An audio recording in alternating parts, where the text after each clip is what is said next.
Lucas, capítulo 17, del verso 7 al verso 10. La iglesia dice fuerte amén cuando está ahí. Amén. Vamos a leer entonces. Dice así la palabra del Señor: ¿Quién de vosotros, teniendo un siervo que ara o apacienta ganado, al volver él del campo, luego le dice: pasa, siéntate a la mesa? ¿No le dice más bien: prepárame la cena, cíñete y sírveme hasta que haya comido y bebido, y después de esto come y bebe tú? ¿Acaso da gracias al siervo porque hizo lo que se le había mandado? Pienso que no.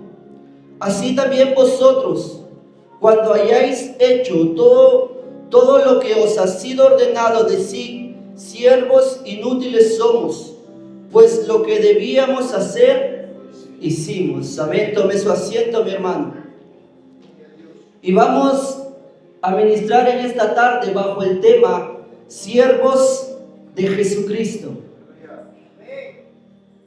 ¿Escuchó bien? Siervos de Jesucristo. La palabra siervo es una palabra que es muy usada o ha sido muy usada por el Señor en todo su ministerio.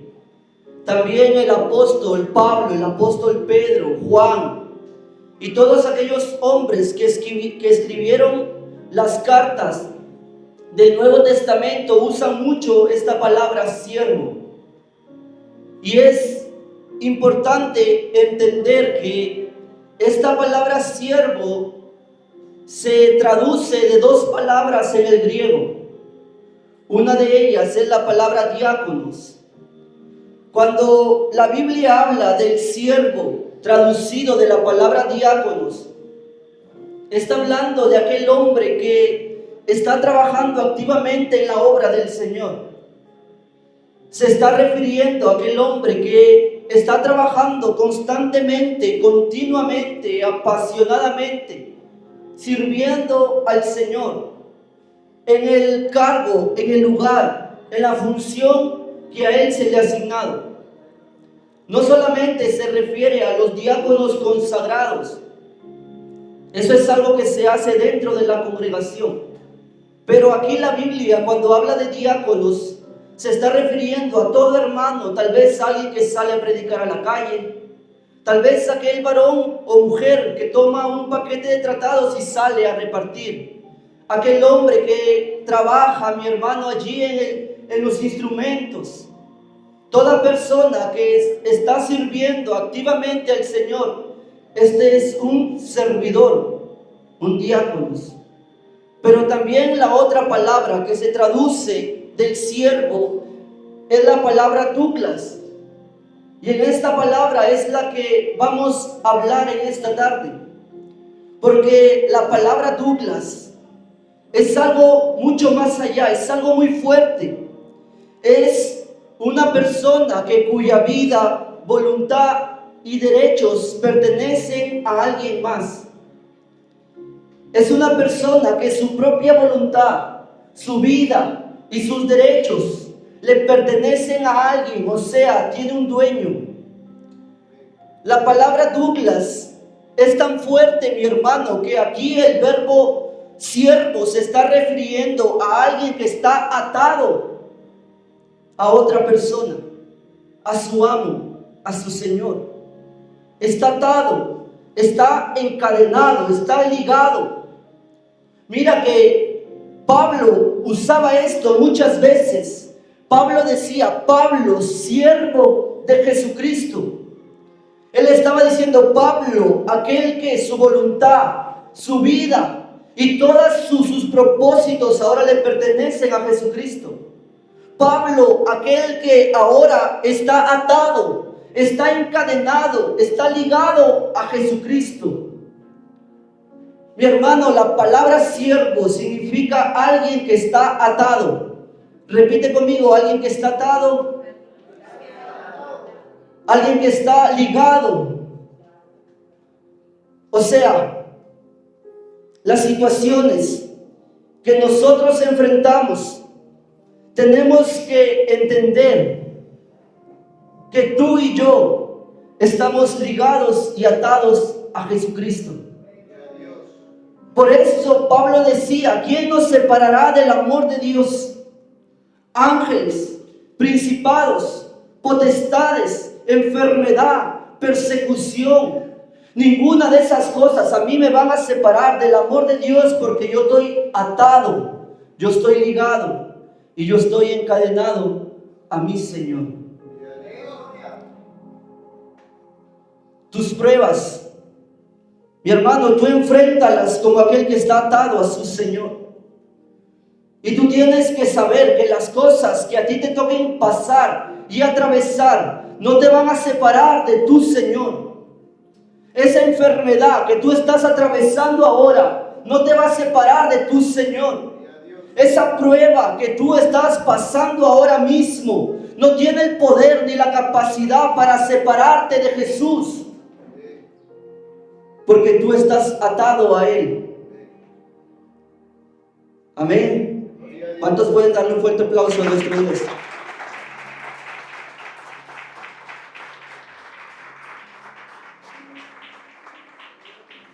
Diga conmigo, yo soporto las pruebas porque estoy atado a Jesucristo. Tú estás ligado a tu Señor. En el Antiguo Testamento, ¿cómo una persona se podía convertir en siervo?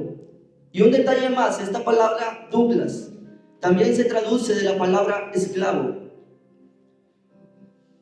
¿Cómo una persona en el Antiguo Testamento se convertía en un siervo o en un esclavo? Muchos de ellos era por tema de deudas.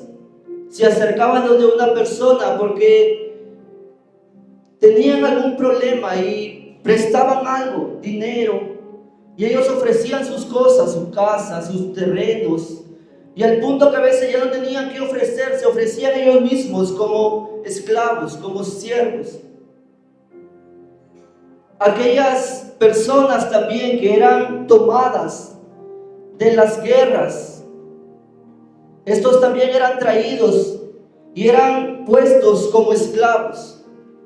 Pero también aquellos hombres o mujeres que nacían siendo esclavos, o sea, ¿cómo? Si una persona que era esclava tenía sus hijos, estos hijos heredaban esa esclavitud, ese servicio.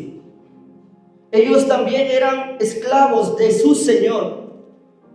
Y ahora, mi hermano, entendiendo esto, nosotros nos damos cuenta por qué el mundo vive en esclavitud del pecado.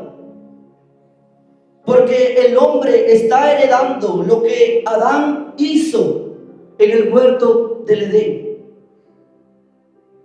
El mundo vive en esta condición de sufrimiento, de dolor, de tristeza, bajo la autoridad de un ser, porque ha heredado esta condición. Por eso Jesús le decía a los principales sacerdotes: ustedes son esclavos del pecado. Ustedes tienen esa condición. Si ustedes ahora padecen muchas cosas, es porque son esclavos. Si ahora hay enfermedad dentro de la ciudad, del pueblo, es porque son esclavos. Si ustedes ahora padecen hambre y sufren tantas cosas, es porque son esclavos. Esa era la razón. Esa es la razón del mundo. Pero mira, mi hermano, que hay una esperanza en todo esto. ¿Sabes por qué? Porque los esclavos se podían comprar. Los esclavos se podían comprar. Si alguien quería tener un esclavo o un siervo, iba a unos lugares donde había comercio de esclavos y él compraba un esclavo, pagaba un dinero y obtenía es esclavo, ese es siervo. Y esta persona ya no le pertenecía más al otro dueño, ahora era del que lo compró. Y la Biblia nos dice que cada uno de nosotros fuimos comprados con precio de sangre. La Biblia dice que cuando Jesús derramó su sangre en la cruz del Calvario, lo que Él estaba haciendo es pagando el precio para que nosotros seamos libertados de la esclavitud del pecado.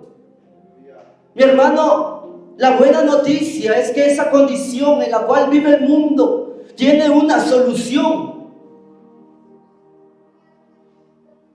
La buena noticia es que la persona que está atravesando con muchas cosas, ella puede salir de ahí. Hay quien pagó un precio, hay quien ya derramó su sangre. La Biblia aclara y dice, ustedes han sido comprados no con plata ni oro, con cosas corruptibles, no. Ustedes fueron comprados con la preciosa sangre de Jesucristo. Mira tu valor. Mira el precio tan alto que el Señor derramó por cada uno de nosotros. Él nos hizo libres, mi hermano. ¿Cuántos pueden decir, he sido libre de la esclavitud del pecado? Esta es una noticia para ti. ¿Por qué? Porque las cosas que tú atraviesas ahora, que tú sabes, con las cuales tú estás batallando, alguna mala práctica, algo dentro de tu carácter, algo que tú sabes que vienes arrastrando, con lo cual tú estás batallando, mi hermano, tú puedes salir de ahí. Tú puedes vencer eso porque ya pagaron el precio por ti.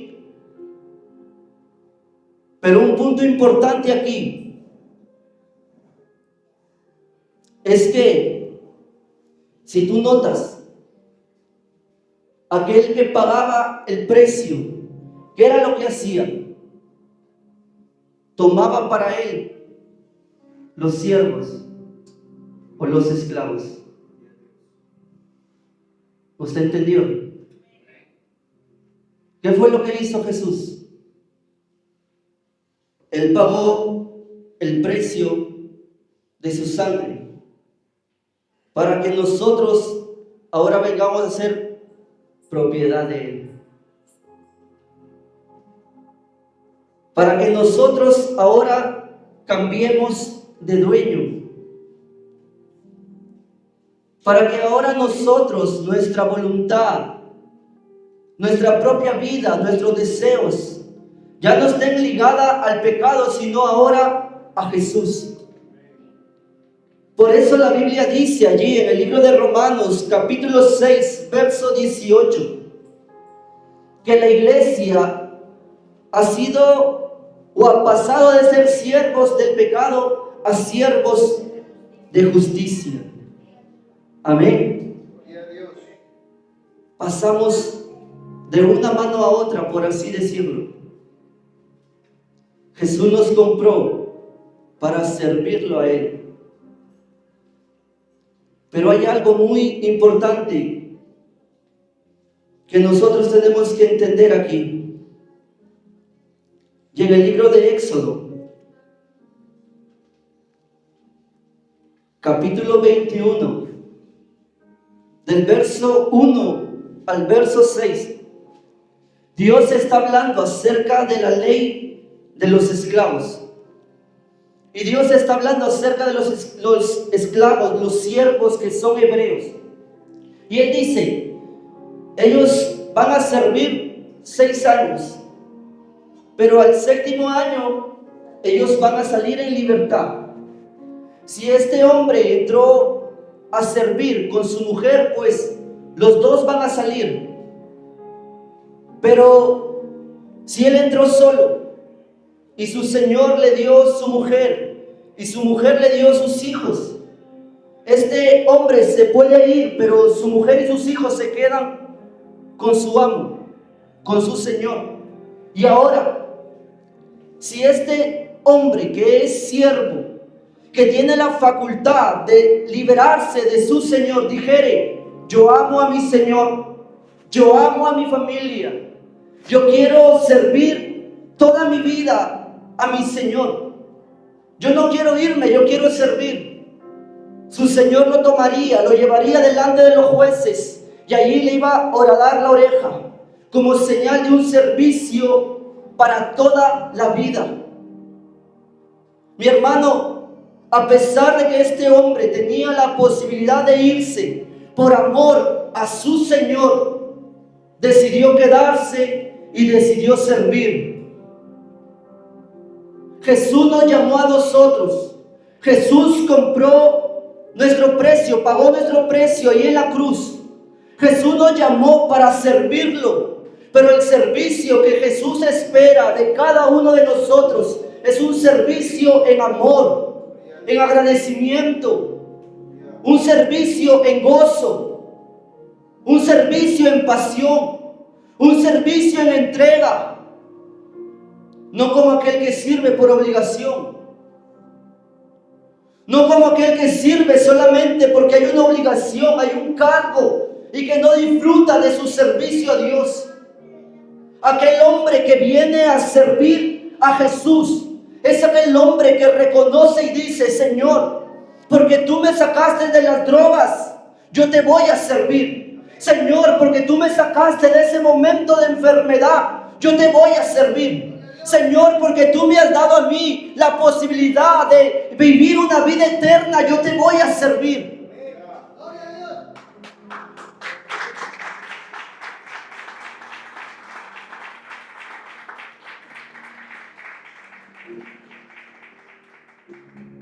Es el siervo que reconoce de dónde Jesús lo sacó. El siervo que sirve por agradecimiento. Ese es el servicio que quiere el Señor para cada uno de nosotros. Mi hermano, Dios ha pagado el precio, pero quien decide servir somos nosotros. Quien decide servir somos nosotros. Tú decides si regresas o tú decides si te quedas y sirves por amor y agradecimiento. Mira, había muchas cosas o muchas funciones que tenía un siervo. Y una de las cosas principales es que el siervo tenía que hacer la voluntad de su Señor.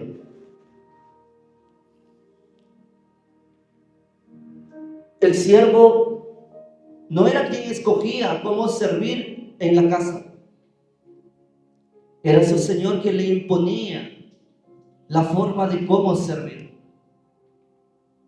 Era quien le imponía incluso la forma de vestir.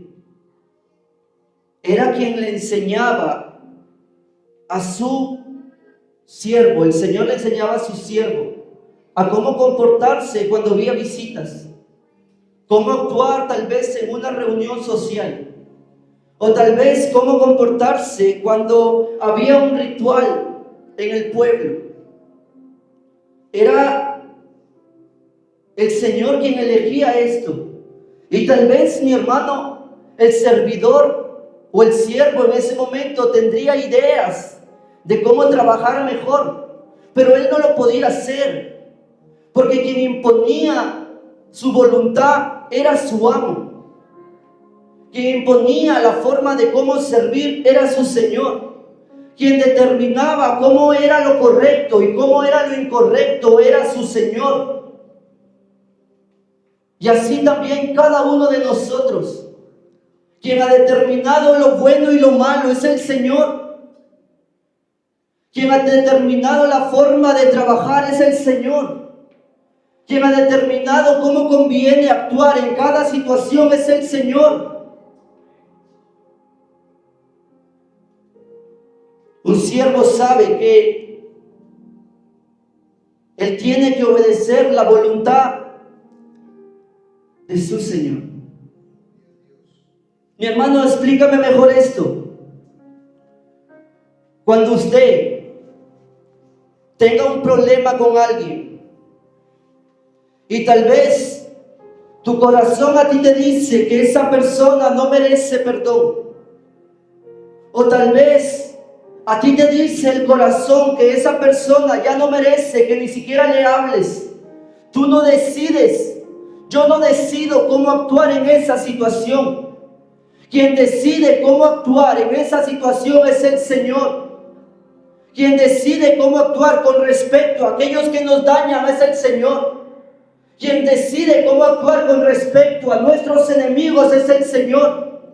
Quien decide cómo actuar con respecto a nuestra vida diaria es el Señor. Quien decide es el Señor. ¿Usted no le ha pasado que muchas veces surge un problema y usted quiere resolverlo a su manera? ¿No le ha pasado que surge un altercado y usted quiere resolverlo como usted piensa que es correcto? Pero usted sabe que la Biblia te está diciendo lo contrario. Usted sabe que la Biblia te está diciendo perdónalo. Usted sabe que la Biblia te está diciendo deja pasar por alto esa ofensa. Es el Señor quien decide cómo nosotros actuamos o vivimos. ¿Está entendiendo? Entonces dale un fuerte aplauso a nuestro Dios.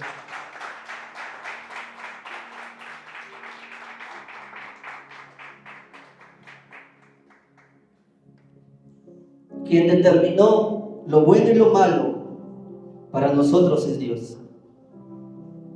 Y cada día que nosotros tengamos que enfrentar, vamos a tener que tomar siempre una decisión.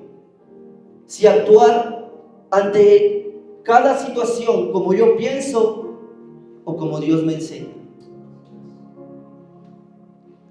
Esa será nuestra decisión diaria. Si ante cada situación vamos a actuar como yo creo o como Dios me está enseñando. El bienestar de ese siervo dependía de obedecer la voluntad de ese Señor. Si él hacía otra cosa contraria, iban a haber consecuencias. Mi hermano, muchas veces nosotros estamos en consecuencias malas porque hemos decidido actuar a nuestra forma de pensar. Porque hemos decidido resolver los problemas como yo quiero y no a la luz de la palabra. Porque he decidido yo actuar en esa situación que me dolió mucho, como mi carne me lo dijo, como mi corazón me lo dijo, y no como la enseñanza me lo dicta a mí. Por eso a veces estamos llorando. Por eso a veces en vez del matrimonio restaurarse se pierde. Por eso a veces en vez de que el matrimonio vuelva a tener paz, se pierde, se arruina. Porque decidimos actuar como yo creo y no como Dios me está mandando en su palabra.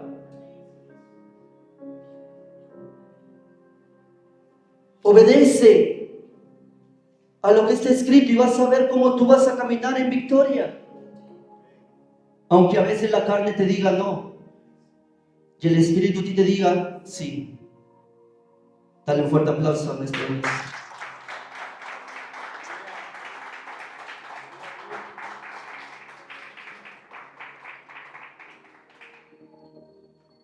Otra de las funciones de los siervos es velar por los intereses de su amo. Repita conmigo, velar por los intereses de su amo.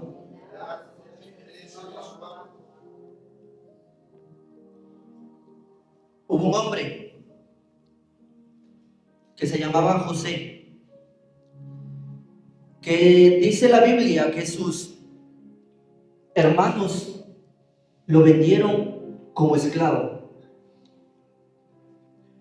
Y este hombre llegó a parar a la casa de un oficial del faraón llamado Potifar. Pero este hombre halló gracia delante de Potifar. Y Potifar fue quien lo puso a él, que era su siervo, como administrador de su casa. El siervo en el antiguo tiempo tenía facultad de administrar, de cuidar los intereses de su señor. Él administraba los bienes dentro de la casa, él administraba la comida, él veía por el bienestar de la familia, de los hijos, de la esposa de su señor. Él cuidaba el ganado, él cuidaba la cosecha. Era un servidor que tenía como prioridad preocuparse por el bienestar de su señor, por las cosas de su señor. José hacía esto, él se preocupaba por el bienestar de las cosas de su amo, y Dios lo prosperaba. Mi hermano, nosotros hemos sido llamados para velar por el bienestar de las cosas del Señor, para velar por los intereses del Señor. ¿Cuáles son esos intereses que tiene Dios con el mundo? ¿Cuáles son esos intereses que tiene Dios con la humanidad, con el mundo entero? Mi hermano, el interés principal de Dios y más fuerte es restaurar, redimir, salvar. La Biblia dice que Dios quiere que todos se salven, que ninguno se pierda, que todos vengan al arrepentimiento. Ese es el deseo de nuestro Señor, y nosotros somos parte. Nosotros velamos por esos intereses. Nosotros también nos hacemos parte de ese trabajo. Nosotros nos hacemos parte de eso que Dios quiere para este mundo. Trabajar para que Dios salve almas. Trabajar para que Dios siga libertando gente. Trabajar para que Dios siga restaurando vidas. Trabajar para que Dios siga salvando y libertando jóvenes. Así como Palabra de Vida lo viene haciendo. Amén. ¿Cuánto le dan un fuerte aplauso a nuestro Dios?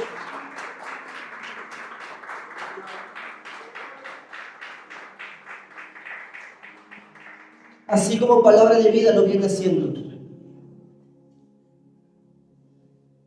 El siervo vela por los intereses de su Señor, por el bienestar de su casa.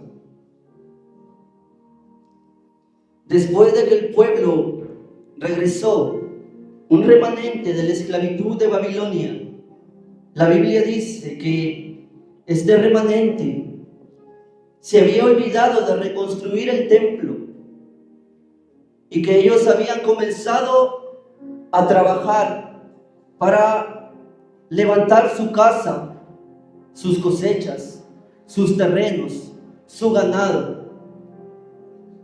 Pero Dios envió a un profeta y los amonestó y les dijo: mientras que mi casa está arruinada, ustedes están velando por los intereses suyos.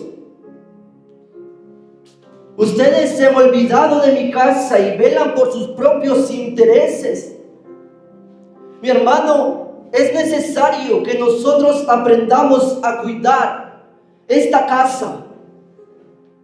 Es necesario que nosotros aprendamos a velar, a celar las cosas, los instrumentos, las sillas, la limpieza de este lugar.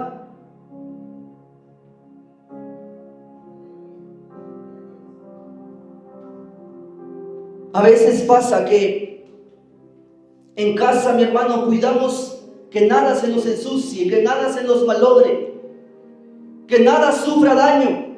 Pero en la iglesia a veces vemos que está sucio y lo dejamos pasar por alto. A veces vemos que un pequeño está dañando alguna cosa y no le llamamos la atención.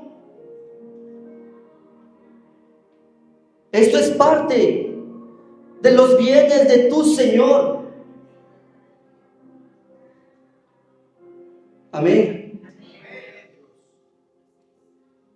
Esto es parte también. Tenemos que aprender a ser como José, a cuidar de los bienes de nuestro Señor. Cuida, mi hermano. Asegúrate de cuidar las cosas. Presta atención cuando alguien deja la llave abierta del baño, o cuando tal vez usó del baño y no limpió.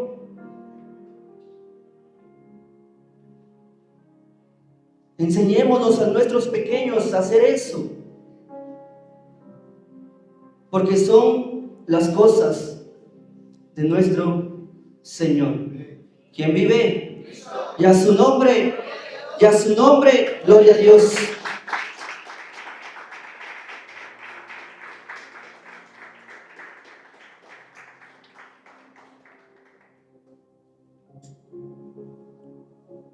Otra de las funciones de los siervos. ¿Cuántos están siendo bendecidos con esta palabra?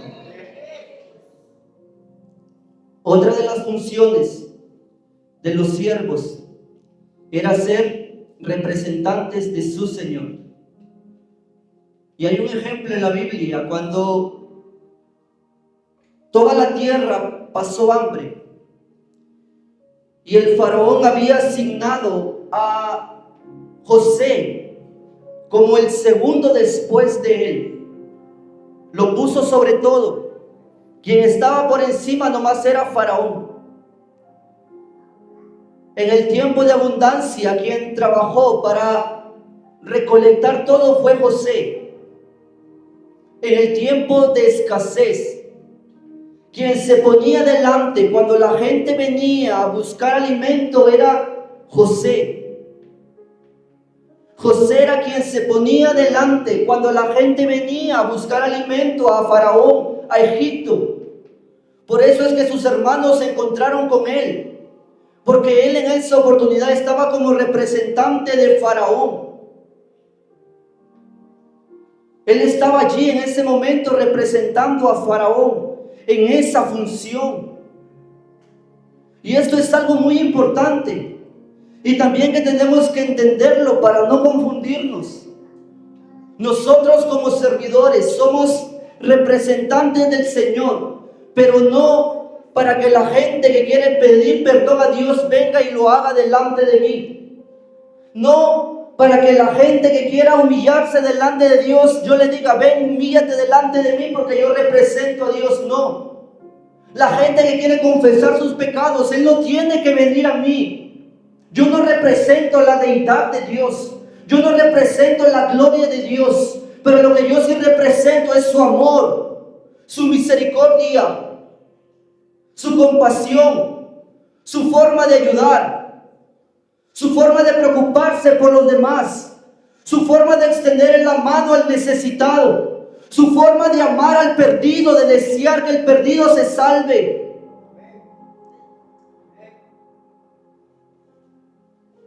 Usted representa a su Señor y usted tiene que transmitir el amor de Él aquí en este mundo. Mi hermano, una gran realidad enfrentamos nosotros en este último tiempo como iglesia, y es que mucha gente está apartándose del evangelio, o mucha gente está criticando a nuestros pastores, a nuestros líderes, o incluso a la congregación completa, porque hay mucha gente en redes sociales, en YouTube, en Facebook, en la calle, en el trabajo, en alguna reunión como creyentes, comportándose de manera tan mala, tan vergonzosa, que el mundo ha creído que toda la iglesia es así. Pero es es deber de cada uno de nosotros representar el amor de Dios en este último tiempo.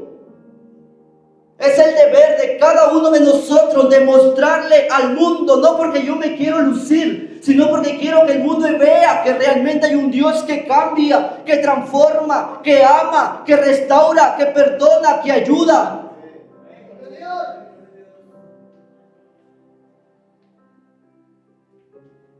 ¿Cuántas veces a mí me han dicho, varón, mira, este siervo pidiendo un iPhone 17, el otro hablando una cosa, varón, hay una persona que es abogado y sabes que ha cobrado para un caso y ahora que lo llaman, que lo buscan, ni responde, se ha cogido la plata. Todas esas cosas llegan a nuestros oídos. Todas esas cosas vienen a nosotros. Pero nosotros, mi hermano, a esa misma gente que nos dice estas cosas, tenemos que demostrar con acciones, con actitudes, con amor, con paciencia, con ayuda, que realmente todavía hay verdaderos cristianos. ¿Usted quiere demostrar que todavía hay verdaderos cristianos? No se extienda a discutir, porque ellos no van a entender. Demostremos, mi hermano. A veces no son palabras, son acciones que van a demostrar a ellos que aún hay hombres de Dios en la tierra. Amén. Dale un fuerte aplauso a nuestro Dios.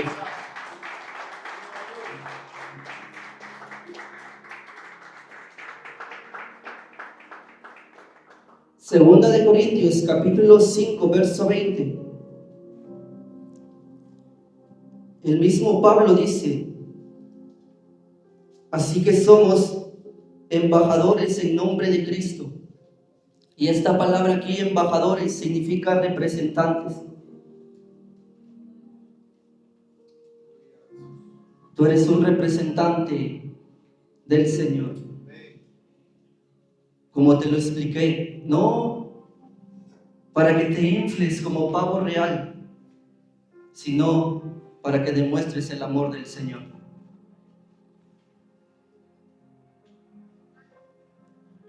Había algo que yo ya había terminado mi predicación, y esto de aquí que voy a compartir ahora no salía de mi cabeza, mi hermano, y luego el Señor lo acomodó de una forma muy hermosa. Y en medio del servicio que nosotros hacemos hay un detalle muy importante. Escucha esto. En medio del servicio que nosotros hacemos hay un detalle muy importante. En el antiguo tiempo habían servidores que podían servir a muchas familias, pero también había reyes que tenían servidores. Escucha bien esto. Habían reyes que ellos tenían servidores,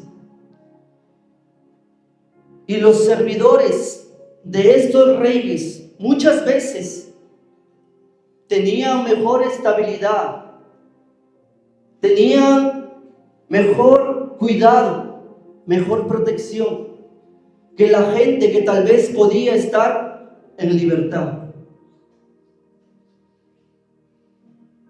Los que servían a los reyes, mi hermano, tenían mayor comodidad que mucha gente que tal vez pasaba hambre afuera. Hay un ejemplo.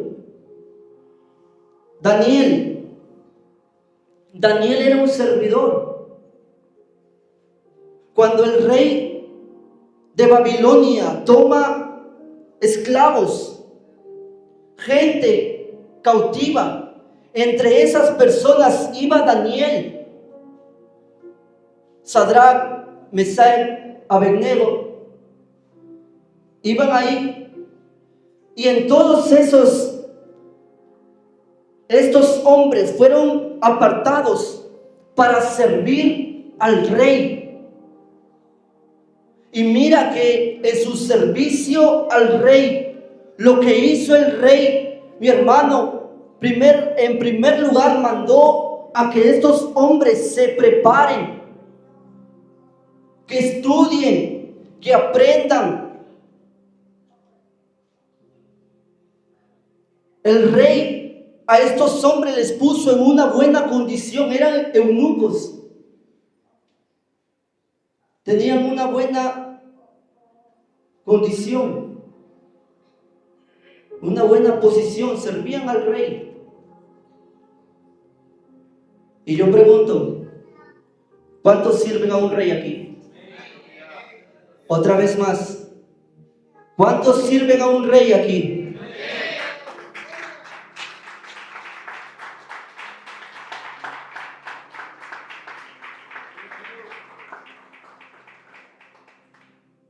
Te das cuenta que tú no sirves a cualquier persona, que tu servicio que tú prestas es hacia un rey.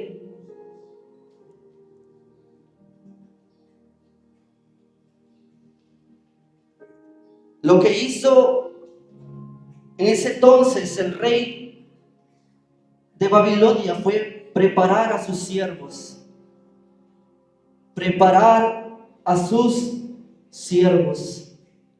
Hay un deseo muy grande en el corazón de Dios que cada uno de aquellos que los sirven se preparen. Hay un gran deseo en el corazón de Dios que todos aquellos que salgan a las misiones se vayan preparados. Que todos aquellos que enseñan la Escritura se preparen. Que todos aquellos que cantan se preparen. Que todos aquellos que enseñan en la escuela bíblica se preparen. Que todo aquel que ejerce una función se prepare. El servicio al rey es con preparación. Y otra cosa más, estos hombres eran llamados y tenían una buena posición. Y esto es algo muy importante, mi hermano, que nosotros tenemos que entender. Dios nos llamó para servir, pero no nos llamó para vivir en miseria. No nos llamó para vivir así abajo, pisado. Dios nos llamó para darnos una posición, un buen lugar, para que nosotros prosperemos. Mi hermano, yo sé que hay mucha gente que predica de la prosperidad y enseña al pueblo que lo más importante es en los carros, las casas, el dinero. Pero no podemos irnos hasta el otro extremo.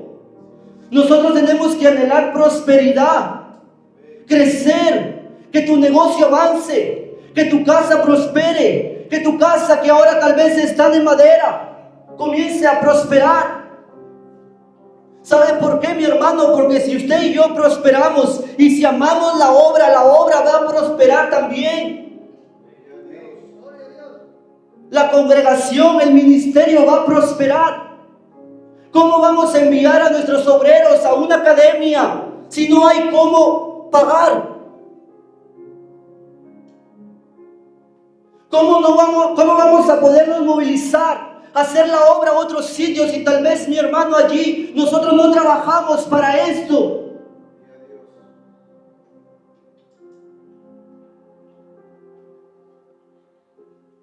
¿Sabe? Anhela prosperar, pero que tu corazón esté siempre en la obra de Dios. Que ese sea tu motivación, que ese sea tu deseo, que ese sea tu anhelo. Señor, yo quiero prosperar para poder bendecir la obra. Señor, yo quiero prosperar para que ese obrero tuyo que tiene que trabajar porque no hay cómo sustentar, él pueda tener sustento y se dedique más tiempo a tu obra, tiempo para visitar, tiempo para orar, tiempo para leer. Señor, yo quiero prosperar para que podamos enviar a nuestros obreros a que se capaciten.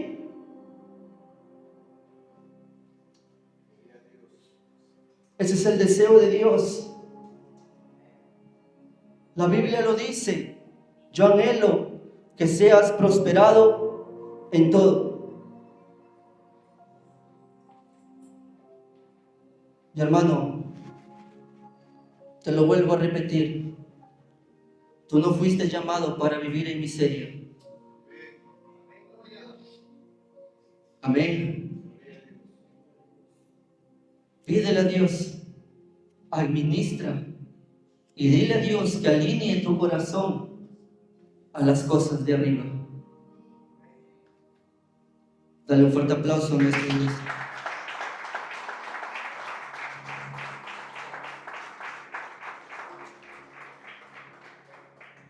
Una obra bendecida o un pueblo bendecido es una obra que avanza. Amén. Qué hermoso, mi hermano, cuando se puede bendecir el trabajo, porque son almas. Son almas. Que un obrero vaya por otro sitio. Mira, si esta iglesia tuviera más prosperidad, bajo la voluntad de Dios, ¿hace cuánto se hubiera podido levantar un templo allí en Tambo? ¿Verdad? Pero ese tiene que ser nuestro anhelo. Comprar un terreno para levantar una iglesia allá en Querecotío. Son almas. Mi hermano, son almas. Las almas, como lo hemos dicho, valieron el precio de la sangre de Jesús. Y por esas almas es que nosotros trabajamos fervientemente. Amén. Dale un fuerte aplauso a nuestro Dios. Vamos a elegir.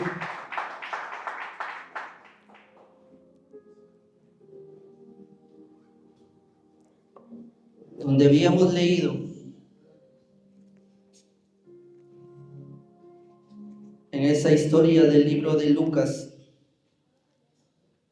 capítulo 17, del verso 7 al verso 10. Jesús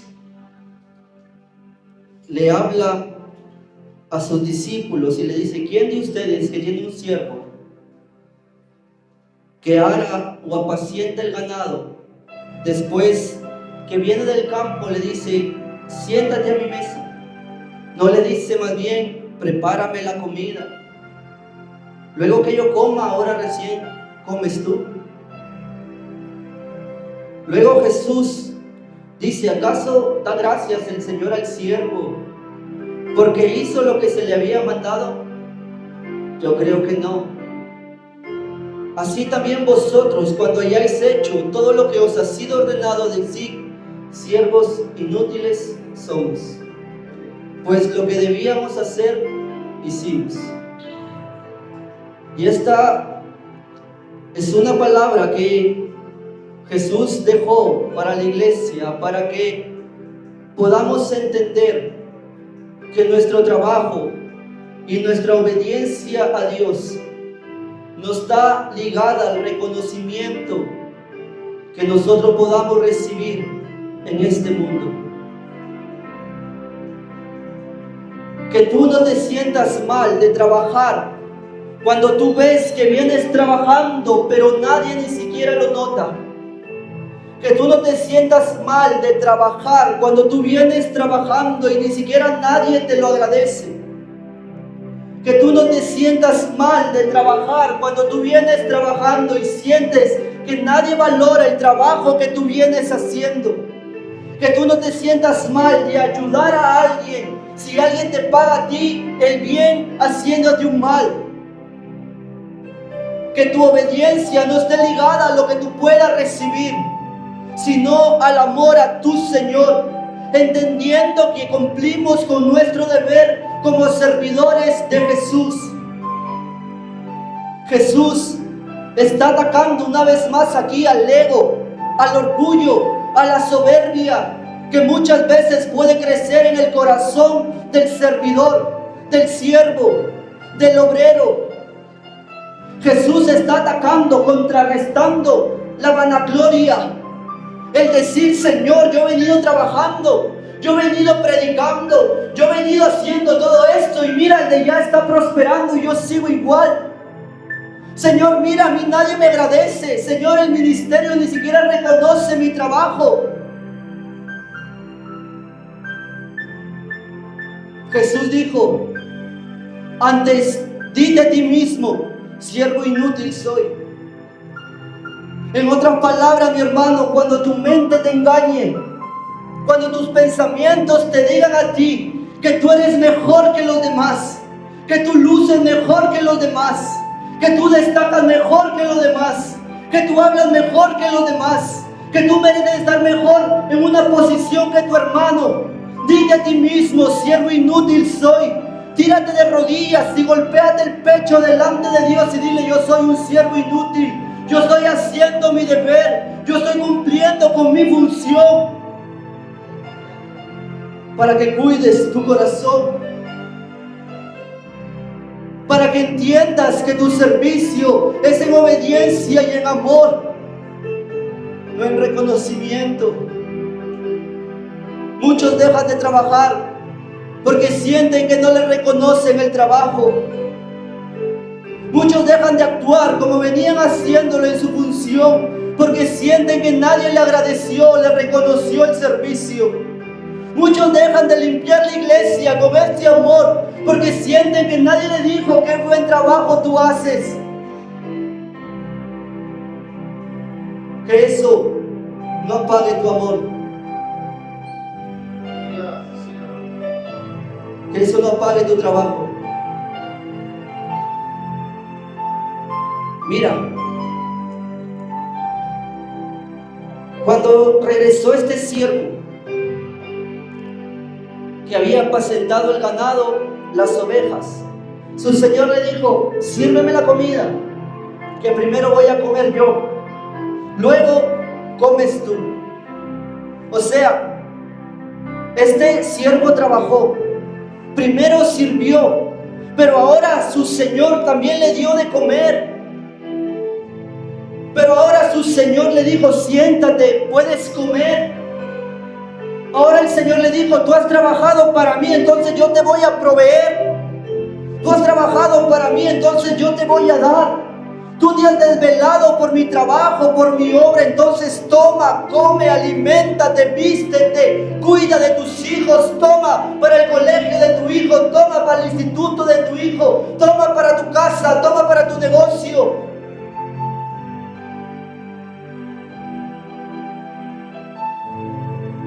Dios cuida de sus siervos.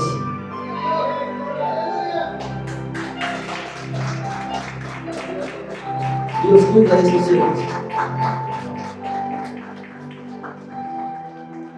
Él lo dijo, busca el reino de Dios y su justicia, y lo demás yo te lo voy a dar. Mi hermano, yo no sé si usted, después de un día de trabajo para el Señor, se sentó un día a comer y después de haber trabajado para el Señor, probó esa cucharada de comida y sintió una satisfacción que inundó su alma. Yo no sé si usted, después de salir a hacer la obra, llegó a su casa y pudo sentir esa paz, ese amor, esa satisfacción en el alma, en el corazón que hay en el creyente cuando se mete esa cucharada de comida en la boca y entiende que su Señor se la está dando. Yo recuerdo algo que nunca se me olvida. Un día estábamos predicando con el hermano Manuel salimos a predicar los dos allá por el barrio particular. Y una mujer pasaba, estábamos predicando, y esta mujer tenía un niño pequeño. Mi hermano, yo no sé si ella tenía tienda, yo no sé si las tenía ahí, yo no sé si se fue hasta a comprar y regresó, yo no sé. Pero cuando yo lo miré, este niño pequeño venía con estas 2 botellas de agua. Nosotros habíamos estado predicando en el sol. Cuando terminamos de predicar, cuando tomamos esa agua, fue el agua más deliciosa que yo me había tomado en toda mi vida. Ese gesto que Dios hace con sus siervos cada vez que hace la obra es un gesto que nos demuestra a nosotros que el amor de Dios está ahí. Cada vez que tú haces la obra, Dios va a enviar para ti, mi hermano, la provisión. Ten paciencia. Amén. Ten paciencia, porque Dios cuida de los suyos. Amén. Dale un fuerte aplauso a nuestro Dios.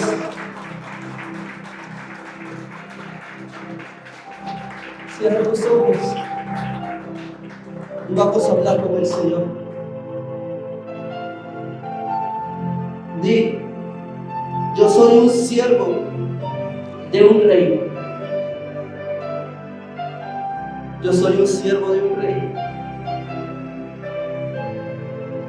Yo fui llamado para servir. Yo fui llamado para cuidar de sus intereses. Yo fui llamado para cuidar de su amor. Yo fui llamado para cuidar el testimonio del nombre de Jesús. Yo fui llamado para velar la santidad de ese nombre.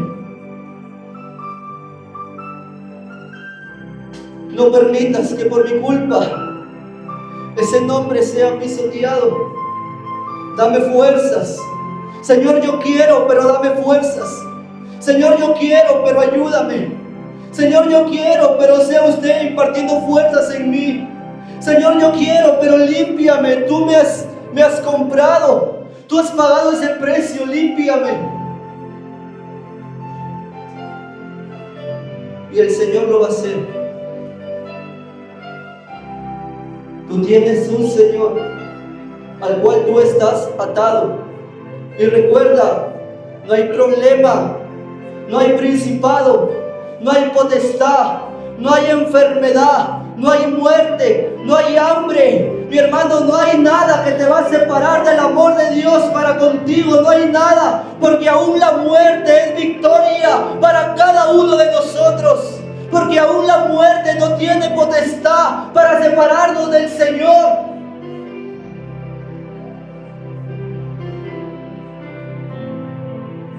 Tú estás ligado a tu Señor. Levanta tu mano conmigo y di: yo soy un siervo de Jesucristo. Amén. Dale un fuerte aplauso a nuestro Dios.